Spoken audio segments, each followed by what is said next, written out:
Good morning, students. So, in business studies, we completed 3 chapters.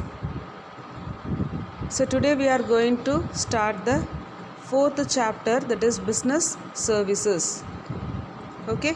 So, in this chapter, we are going to study about what is mean by the business services, what are all the types, and what is mean by the term banking, what are the types of bank accounts, and what are all the different services provided by the bank, and what is mean by e-banking, and types of the insurance and their principles, and the postal services.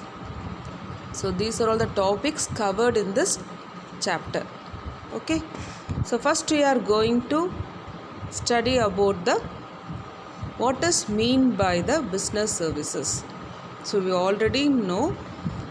So in order to start the business activity, so some of the financial institutions are providing the fund to start as a loan to the investors, that is to the businessman, to invest the capital into the business. If it is the large scale business enterprises, the businessman definitely need a large long term capital as an investment to invest in the business activity.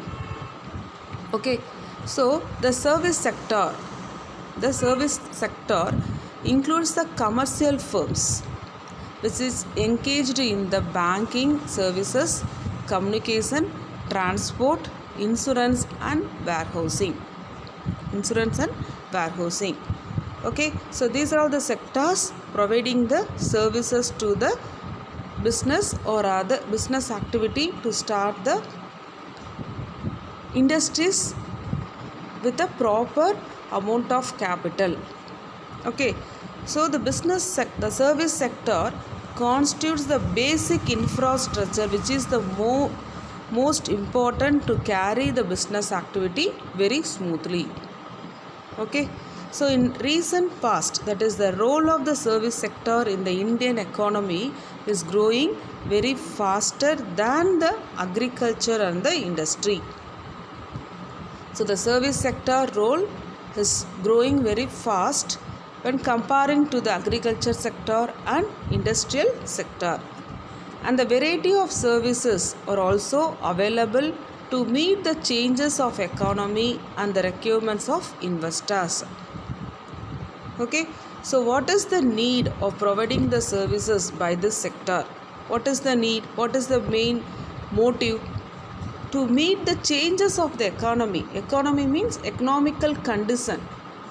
Okay, so economical condition, it will changes as per the changes in the business environment or surroundings. And another main motive is in order to meet the requirements of the investors. That is the main motive of this sector to provide this type of services. Okay, and another important of service sector is gaining the momentum, and it has become the major trust area in the field of business, that is providing the fund to start the business activity.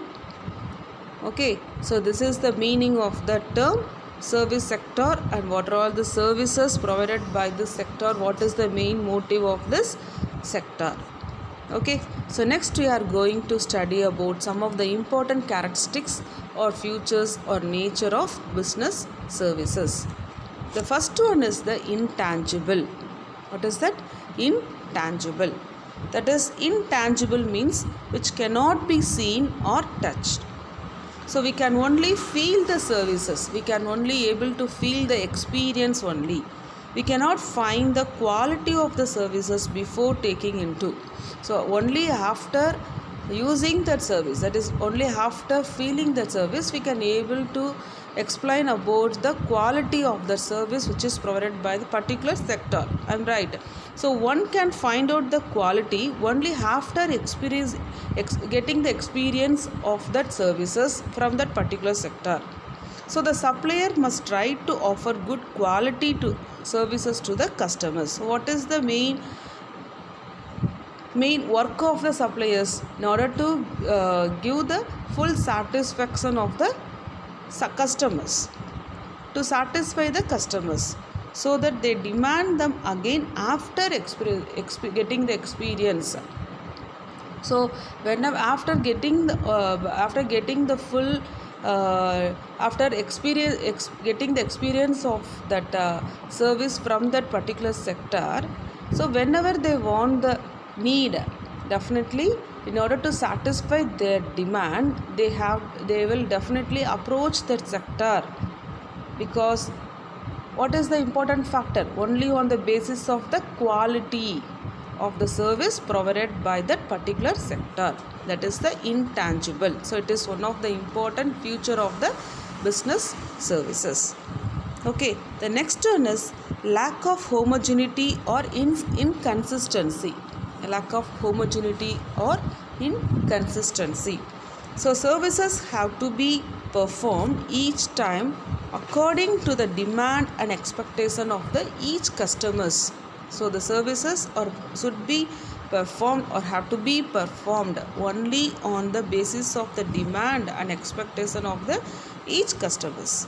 So the same services may be provided differently by the different service providers. So each service sector having the different type of the structure, how to provide the services. So each sector will follow certain policies. So as per their concerned policies, they will provide the services, but that services should be satisfied by that particular customers. Okay, so for example, the banking services which is provided by the nationalized bank or some difference are quite different when comparing to the private sector or the foreign banks. Okay, so each and every sector has a separate, and they are having the separate rules and regulations and policies which is framed by that main branch. So they have to, all the other branches, they have to follow the instruction which is given by that main head office. Okay, so what is the main motive? Even they are having the separate rules and regulations, the main motive is to satisfy the demand of the customers. Okay, next. The next one is the next third important feature of business services, inventory. What is the inventory? That is the stock. Okay, inventory means that is the stock. Okay, so the main feature of service is that services are consumed at the same time when they are produced. It should be used. Consume means the services which is provided by the sector should be consumed by the consumers. So there is no need to maintain the stock of the services. Okay, so inventory or stock means whatever the services which is designed by that sector to satisfy the customers, they have to provide that services immediately, and it should be consumed by the consumers at the same time. So there is no need to maintain the stock for a certain period.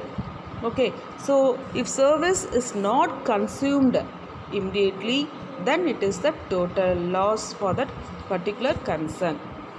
Okay, the next one is the fourth important feature is non-transferability or inseparability. So the services cannot be separated from the provider of the services.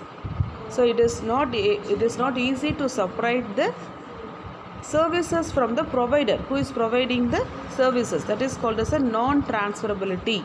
So these are produced and consumed at the same place only.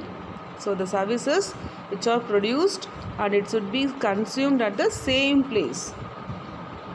Okay, so for example, we cannot separate the medical service which is provided by the doctor from the doctor.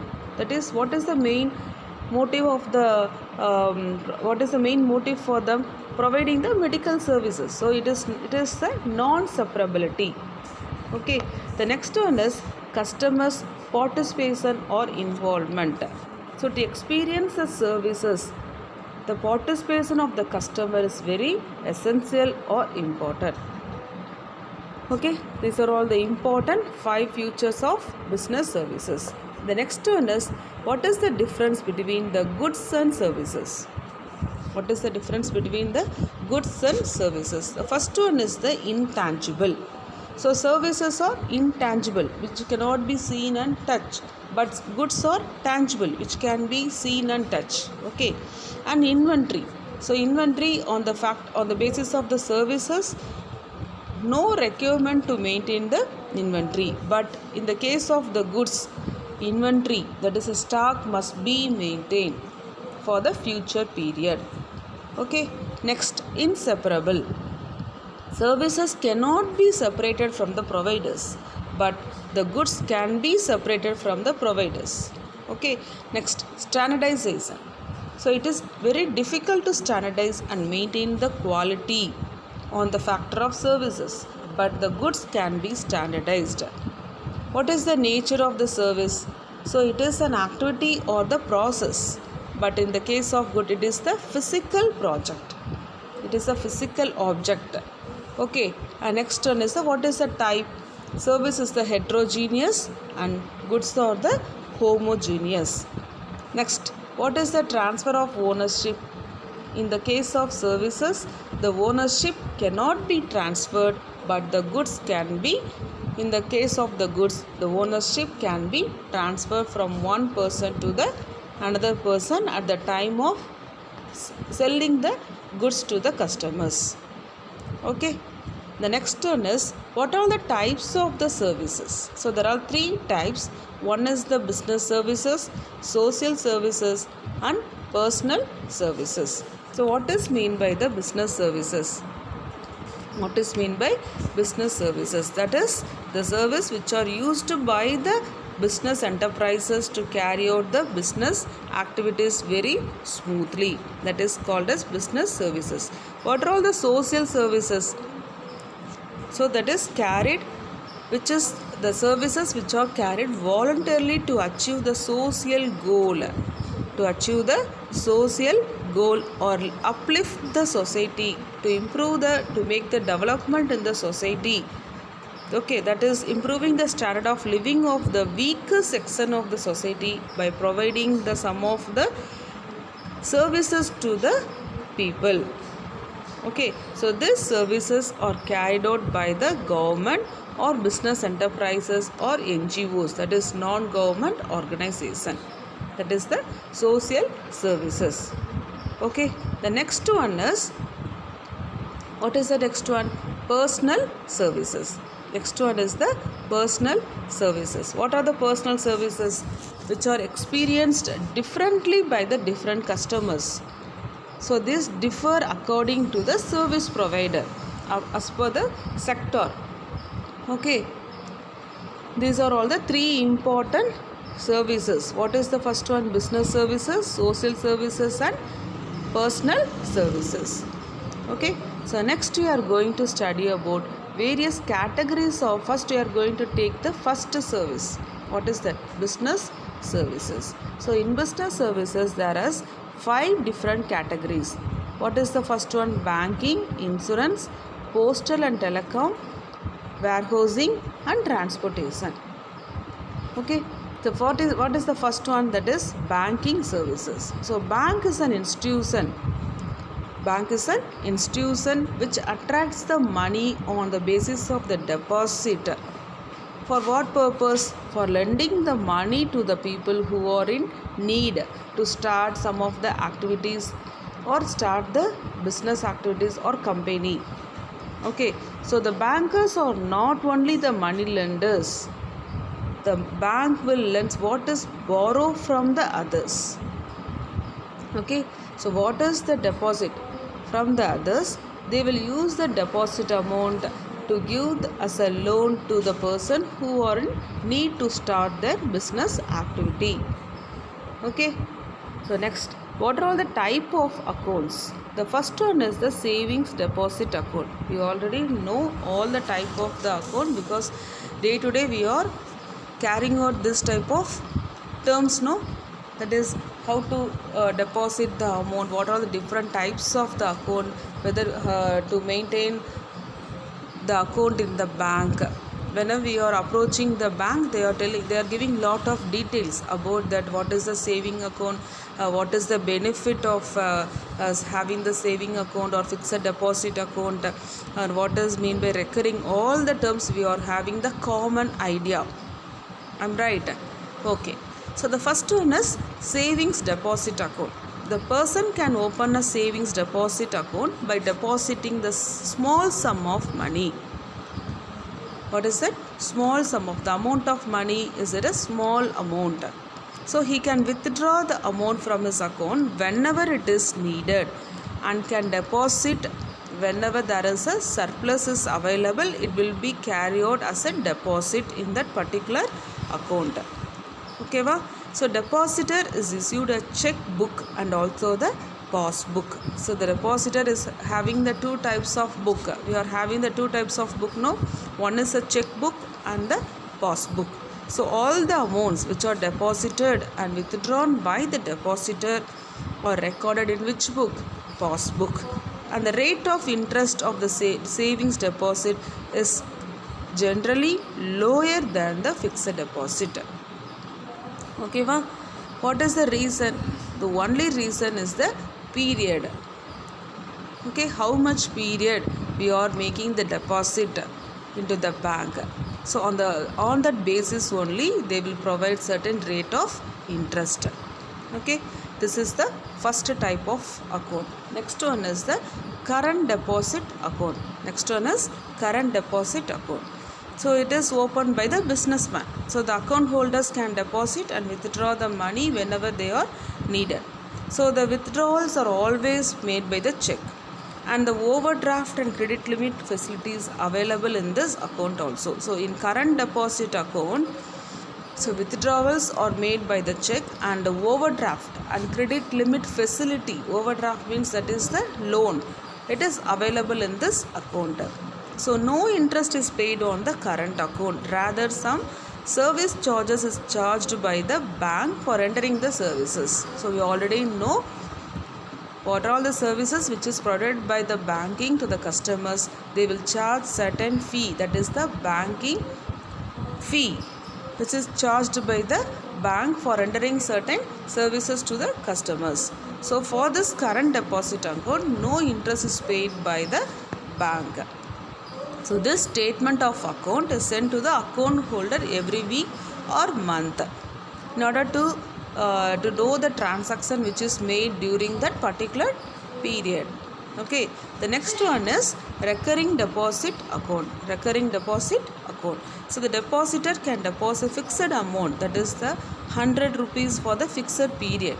For example, they have to pay a 100 rupees per month. That is a recurring deposit account. So the amount together with interest is repaid on the maturity. So after the maturity period, the amount which is deposited including the interest is paid by the banker to the customer. So the rate of interest on recurring deposit is higher than comparing to the saving account. So in recurring deposit account, the fixed amount is paid by the customer every month. So after the maturity period, the banker will repay the amount of deposit including the interest, and the rate of interest is also somewhat high when comparing to the savings account. Okay, the next one is fixed deposit account. What is that? Fixed deposit account. So fixed deposit is repayable only after the expiry of the specified period. So the period is also, there is a different type of fixed deposit. So the period is also vary from 6 months to the 5 years. Longer the period of the deposit, the rate of interest is also at a high level.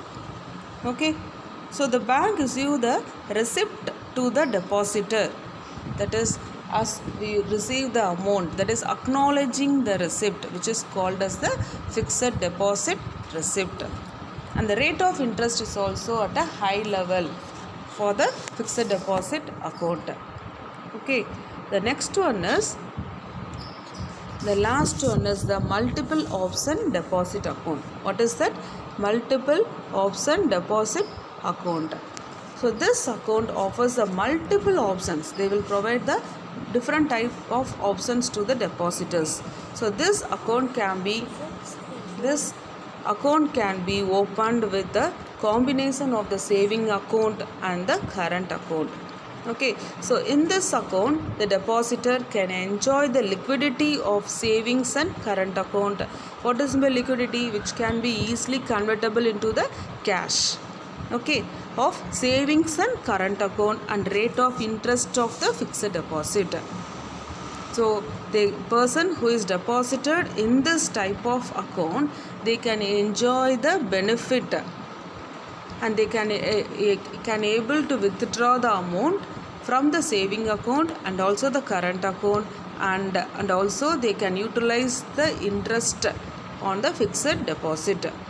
Okay, so when the amount of deposit exceeds a particular limit, then automatically the amount gets transferred into the fixed deposit.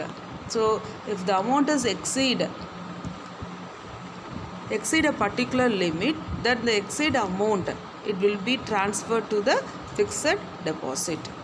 Okay, so these are all the different types of account which is maintained by the banker, and the services and the benefits which are received by the customers. Okay, the next topic is important services which is provided by the banks. So we will continue the next topic in the next class. Okay, thank you students.